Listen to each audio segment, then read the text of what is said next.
O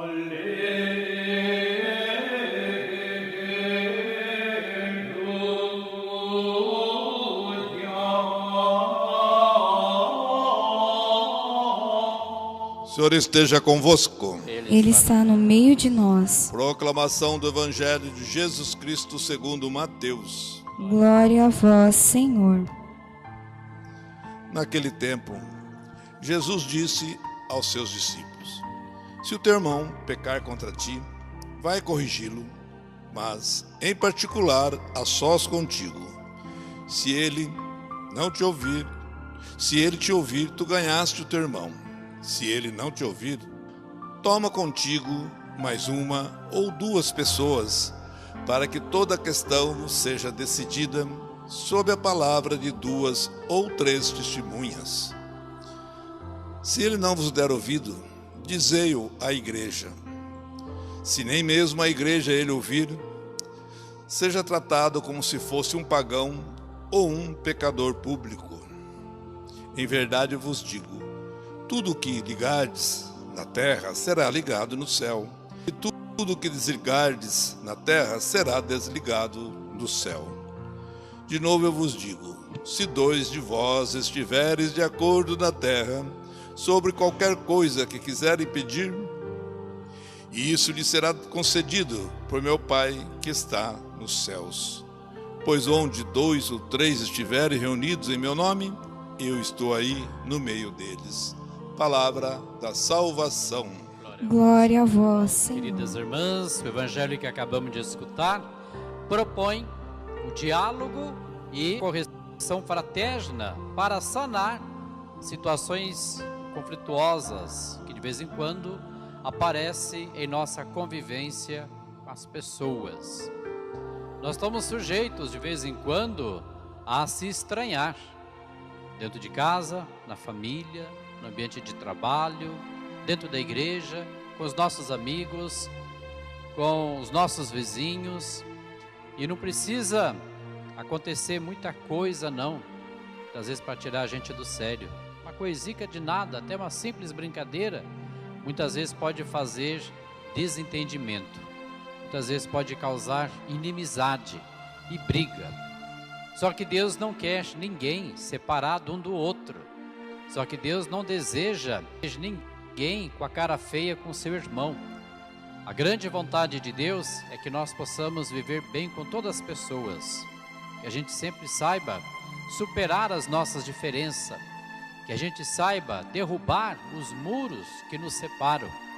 Que estejamos sempre prontos para partir para a reconciliação, para reconstruirmos a paz e vivermos justamente na harmonia. Então, por isso que eu havia dito que esse evangelho de hoje tem o remédio para curar aqueles momentos difíceis que a gente passa no nosso relacionamento. Aquele desentendimento quando tem entre o casal, aquele desentendimento quando tem entre os namorados, aquele desentendimento quando se tem com algum colega de trabalho, enfim.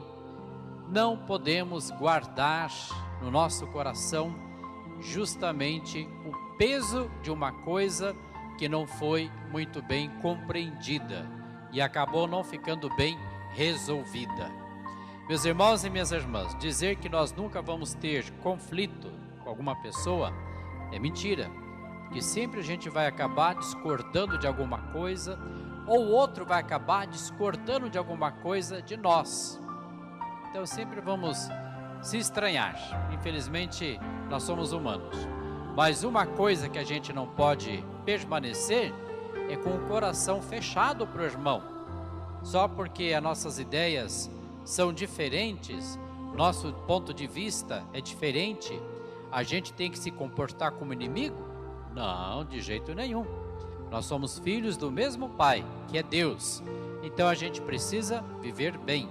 A gente tem que deixar de lado as nossas diferenças, curar as nossas feridas que existem muitas vezes dentro dos nossos relacionamentos não muito bem realmente experimentados e construir a paz. Então por isso que o diálogo e a correção fraterna é o santo remédio para que realmente a gente volte a se entender, que nos faz voltar a querer bem um ao outro, que nos abre a oportunidade de viver a experiência do perdão. Então Jesus, ao falar a respeito do diálogo, ao falar a respeito da correção fraterna, ele apresenta 3 sugestões para que a gente possa escolher uma ou outra, ou a todas elas, para que a gente possa viver então essa experiência da cura do relacionamento, quando às vezes não bem resolvido. Quais são as sugestões que Jesus nos oferece nesta página do Evangelho que nós acabamos de escutar?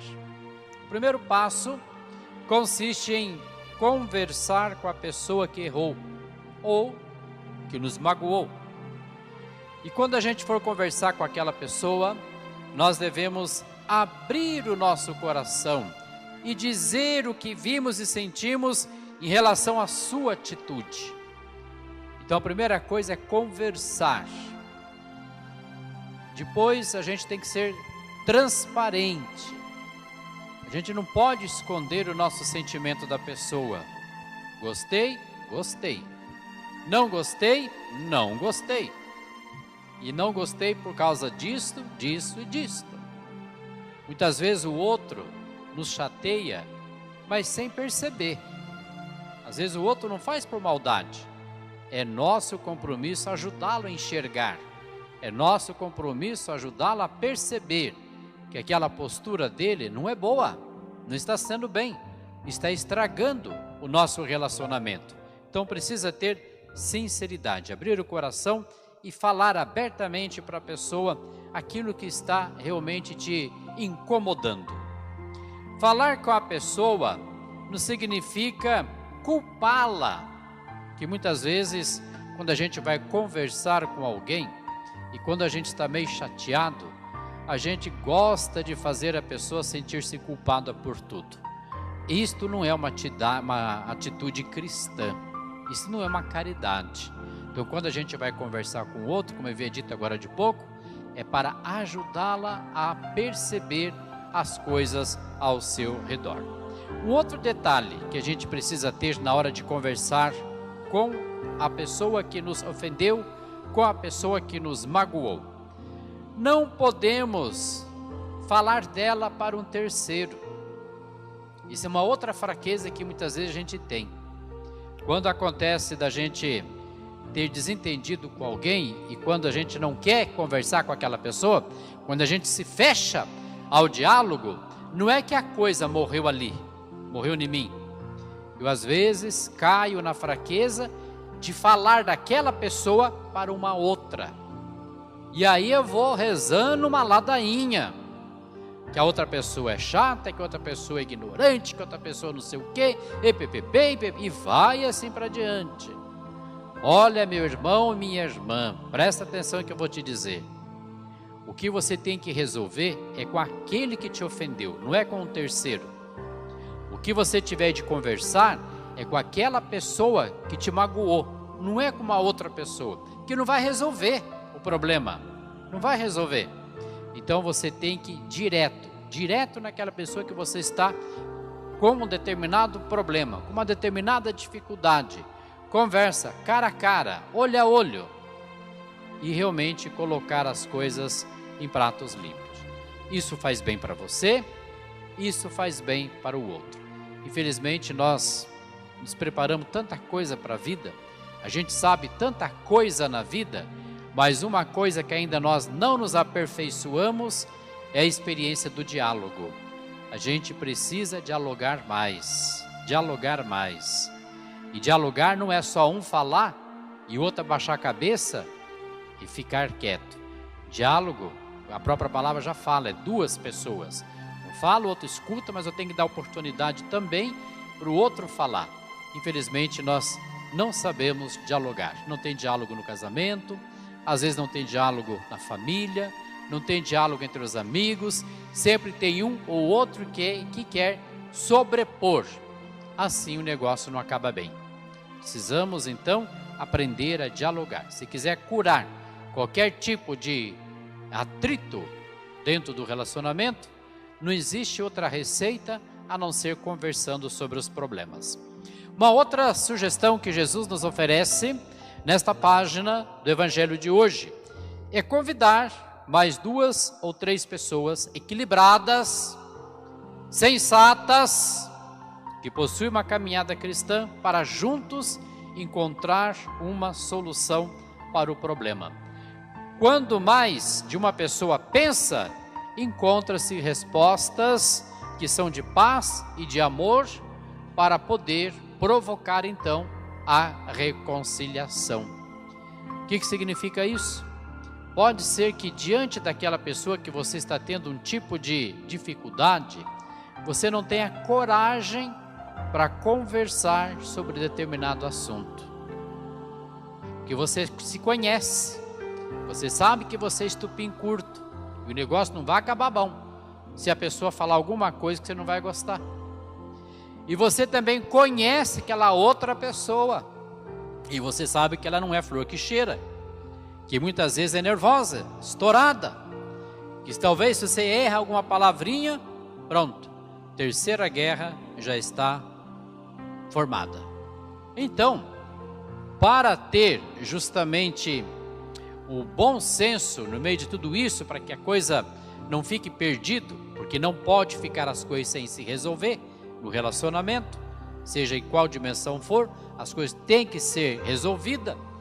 Então você pode chamar algumas pessoas para participar desta conversa, pessoas que vão equilibrar o diálogo, porque se não fizermos esta experiência, a gente corre o risco de pôr tudo a perder.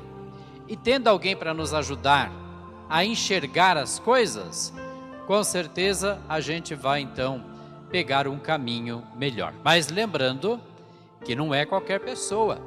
Você não vai convidar para o teu problema um desequilibrado, que vai piorar o teu relacionamento. Você não vai trazer para a conversa que você tem com uma outra pessoa, justamente uma pessoa cheia de maledicência, que gosta de uma fofoca, porque vai estar ali acompanhando você e de repente está colocando os teus problemas para os outros. Não vai trazer para a tua conversa ali com aquela outra pessoa alguém que nunca foi na igreja, não reza, não acredita em Deus, não tem fé. Porque muitas vezes essas pessoas, em vez de apagar o fogo ali do relacionamento, elas vão tacar gasolina para poder pegar mais fogo ainda. Então a gente precisa ter cuidado com quem a gente convida justamente para participar da nossa conversa, que é uma coisa muito sagrada, porque é a nossa vida que está em jogo, é a nossa reputação que está em jogo. Mas se precisa chamar, chama, mas tem que ser pessoa madura, pessoa de confiança. E a última sugestão que Jesus apresenta neste texto do Evangelho para curar as situações conflituosas é apresentar o problema e a pessoa à igreja. E isto implica procurar o padre para uma direção espiritual, para um aconselhamento e até mesmo para um momento de oração juntos. E eu digo aqui, não é o caso de vir sozinho, é um problema de 2, 3 pessoas, não é o caso da pessoa vir sozinha. Se é um problema, por exemplo, no casamento, não resolve vir só o marido ou só a mulher conversar com o padre. Se é um problema no namoro, não adianta só o namorado ou a namorada vir falar com o padre. Se é um problema lá com aquele colega do trabalho, não adianta só aquele que talvez se sinta prejudicado procurar o sacerdote. Se é alguém dentro da comunidade, não adianta a pessoa vir sozinha, porque isso não pega bem. Sabe o que isso acaba não sendo um aconselhamento espiritual? Sabe o que isso acaba fazendo, acontecendo? Nem desabafo não é. Isso acaba sendo fofoca. Porque o que vai acontecer diante do sacerdote? Você só vai falar das falhas do outro, dos defeitos do outro, do erro do outro. Mas o outro não está ali diante do sacerdote para se defender. Qual que é o justo, qual que é o correto? Você e a outra pessoa envolvida na dificuldade estarem junto diante do sacerdote para conversar. Por quê? Porque o sacerdote vai ouvir as duas partes e vai ajudar então a tomar uma decisão. Coisa que não se pode fazer de tomar uma decisão com a cabeça quente. E o padre vai ajudar então realmente a fazer uma experiência de Deus. Meus irmãos e minhas irmãs, qualquer que seja as opções escolhidas para resolver o seu problema de relacionamento, conversar com a pessoa, convidar outros também para ajudar neste diálogo, ou procurar o padre para um aconselhamento espiritual, ou momento de oração, qualquer que seja a opção escolhida, para as partes em conflito, é necessário que se tenha duas coisas para dar certo.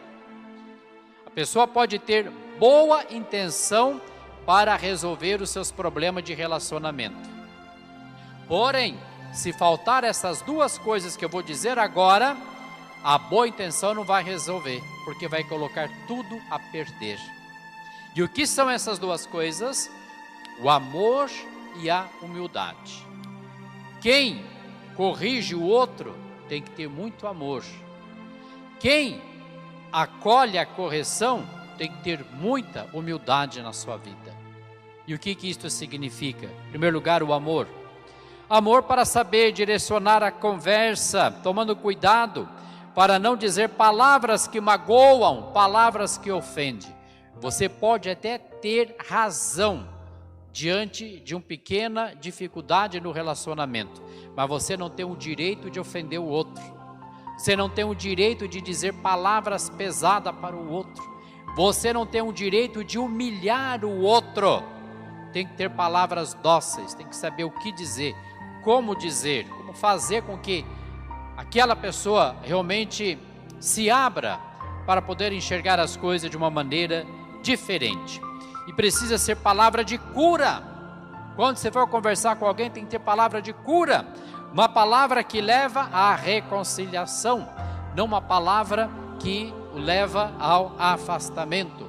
Por isso que quem for conversar, quiser resolver os seus problemas de relacionamento, precisa estar com o coração cheio de amor. Foi isso que Paulo havia dito na segunda leitura, na carta aos Romanos, no versículo 10, quando ele disse assim: o amor não faz nenhum mal contra o próximo. Apesar que vocês estão com a boca tampada, com a máscara, é horrível ficar olhando vocês com essa máscara, mas é necessário. Mas eu convido você a repetir comigo esta fala de Paulo, que diz: o amor não faz nenhum mal contra o próximo. Repita comigo: o amor não faz nenhum mal contra o próximo. Então, todas as vezes que você for conversar com alguém, tenha muito amor, porque o amor não te leva a prejudicar a pessoa. O amor não te leva justamente a ter palavras que machucam o outro. O amor vai te levar a ter palavras que ajudam o outro a se levantar, a fazer vocês a se entenderem. A outra coisa que a pessoa precisa ter na própria vida é a humildade. E isto significa da pessoa que está ali acolhendo aquela correção, significa abertura para acolher o que está sendo dito, saber escutar, saber avaliar a situação, e se de fato, por própria culpa, for o motivo da confusão, reconhecer o erro e pedir perdão. Meus irmãos e minhas irmãs, quem é nariz empinado, arrogante, soberbo, se julga ser o dono da verdade, que sabe tudo, não vai dar certo se a pessoa não se desarmar na hora de entrar no diálogo. Não vai acabar bem o negócio. Para que realmente possa ter um bom entendimento no diálogo, precisa ter humildade. E humildade significa tirar todas as pedras das mãos. Nunca vá conversar com alguém com pedra nas mãos. Desarme. Se naquele momento você não está legal ainda para conversar, espera um pouquinho, espera o momento certo, mas vai de cabeça fria, coração cheio de amor e que prepare o outro também para ter a humildade, para poder realmente resolver toda essa situação.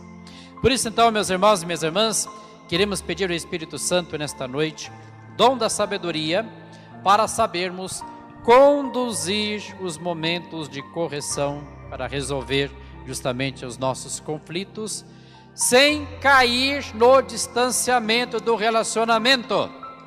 Porque muitas vezes o que acontece, a gente quer colocar os pingos nos i, mas em vez de permanecer junto, o que acaba? Um para cada lado. Então por isso que a gente precisa de sabedoria para que não caia nesse distanciamento. E esta página do Evangelho tem muito a ver com cada um de nós, independente de qual for a idade que você tenha. Criança, adolescente, jovem, adulto, idoso, casado, solteiro, padre, diácono, freira, seja quem for. Porque nós não somos pessoas que vivem isolada, somos pessoas que têm contato diariamente com outros. E sempre vai acontecer alguma coisinha chata e desagradável.